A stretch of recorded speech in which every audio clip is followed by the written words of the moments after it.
remark. Well, let me just say what an honor it is to be here at the House of Commons, welcomed by the distinguished speaker, who is my friend. I gave him an idea, I'll take credit for it, whether it's true or not, that he should have the G7 meeting in his constituency, and it turned out to be a big success. When we came here on this trip, what we were told by some people is, we want to see visitors outside of London. I think the incidents with Keir Starmer is worrying across the world. This is about threats to leaders, future leaders, whatever.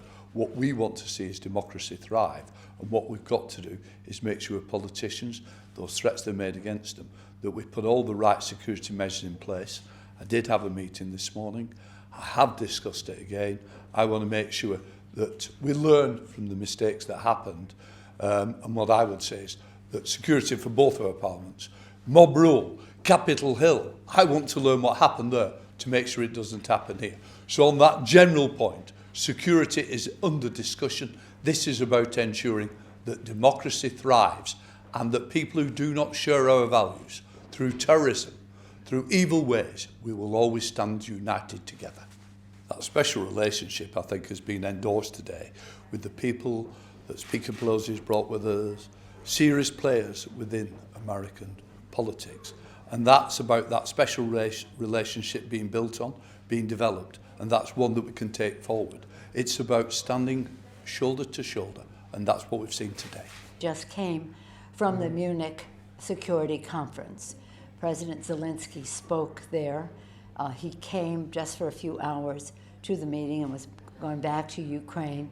He came with a message that was very challenging to NATO, to EU, to the United Nations, to the Normandy agreement, if it was an agreement, and Normandy's proposals, the Minsk, and saying, how is this having a positive impact on what's happened, the security of the people of Ukraine?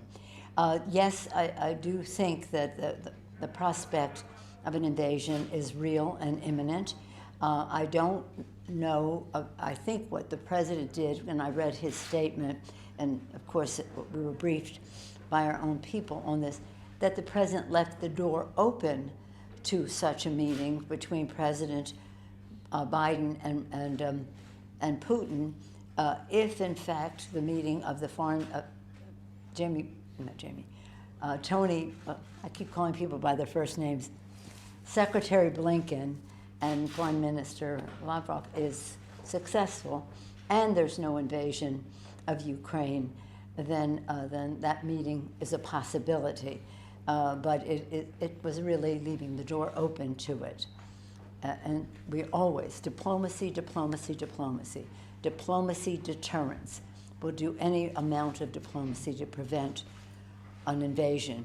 When I have been briefed on Ukraine, the collateral damage to civilian lives is huge. That could happen.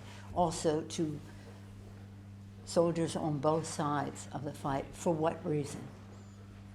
The insecurity of Vladimir Putin to democracy in Ukraine. For what purpose? On that point, did you have anything you want to say about Ukraine? Just to say, look, we're all looking for peace within Europe. We've seen what 2 world wars do. We certainly don't want a third. And anything that we can work together on. Our fight is never with the people of Russia, far from it. This is about watching and standing firm and being very clear on our objectives. As I say, our main objective is peace and nothing else. Yeah, if you'd like to speak to. What I would say is normally I don't enter into a political arena, but I think in fairness to the UK, we've done a lot of training out there. We've given real support in there. Anti-tank missiles have been provided. We've been at the forefront, in fairness, of ensuring that Ukraine has got ready trained troops. Now, the objective is peace, not war. So I think what we've got to be careful is we don't talk us into a situation that nobody wants. What I personally want to see is that UQ later, that will be discussing the Ukraine, will be brought up to speed in the House of Commons. That's what I'm looking forward to. And then maybe it will be easier to answer some of the questions once we've heard the latest that will be coming on in the House later. In regard to trade is really dependent on how the Brexit Accords are resolved.